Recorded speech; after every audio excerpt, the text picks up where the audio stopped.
ഭൂമിയിലെ പൂമ്പാറ്റകളായ ഭിന്നശേഷി മക്കളെ ചേർത്തുപിടിക്കുകയാണ് മഞ്ചേരിക്കാർ. ഇലു മധുരം എന്ന പേരിൽ ഇലു വാലി പാലട ചലഞ്ച് നടത്തി ഭിന്നശേഷി കുരുന്നുകൾ ഒറ്റക്കല്ല ഞങ്ങളുമുണ്ട് കൂടെ എന്നൊരു കരുതലിന്റെ സ്നേഹം വിളമ്പിയിരിക്കുന്നു മഞ്ചേരിക്കാർ. കൈമെയ് മറന്ന് ആയിരങ്ങളാണ് ഇലു വാലി പാലട ചലഞ്ചിൽ അണിചേർന്നത്.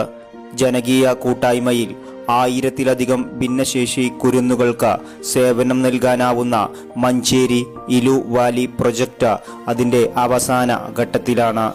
ആയിരങ്ങൾ പ്രതീക്ഷയർപ്പിച്ച് കാത്തിരിക്കുന്ന കരുതലിന്റെ ഈ മഞ്ചേരി മോഡൽ ഒരു മാതൃകയാണ്. മഞ്ചേരിയിലെയും പരിസരങ്ങളിലെയും വിവിധങ്ങളായ കൂട്ടായ്മകളും ക്ലബ്ബുകളും സന്നദ്ധ സംഘടനകളും വ്യാപാരികളും തൊഴിലാളികളും തോളോട് തോൾ ചേർന്നാണ് ഈ മെഗാ പാലട ചലഞ്ച് നടത്തിയത്.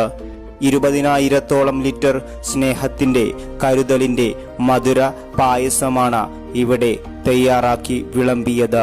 മഞ്ചേരിയിൽ 1.25 ഏക്കറിൽ വരുന്ന ഭിന്നശേഷി മക്കൾക്കുള്ള വിവിധ സൗകര്യങ്ങൾ അടങ്ങിയ കെട്ടിടത്തിന്റെ നിർമ്മാണത്തിനായാണ് ഇന്നലെ രാത്രിയിൽ മഞ്ചേരിക്കാർ ഉറങ്ങാതിരുന്നത്. ഇലു വാലി പാലട ചലഞ്ചാണ് ഇവിടെ നടക്കുന്നത്. ഏകദേശം 20,000-ഓളം ലിറ്റർ പാലടയാണ് ഇന്നിവിടെ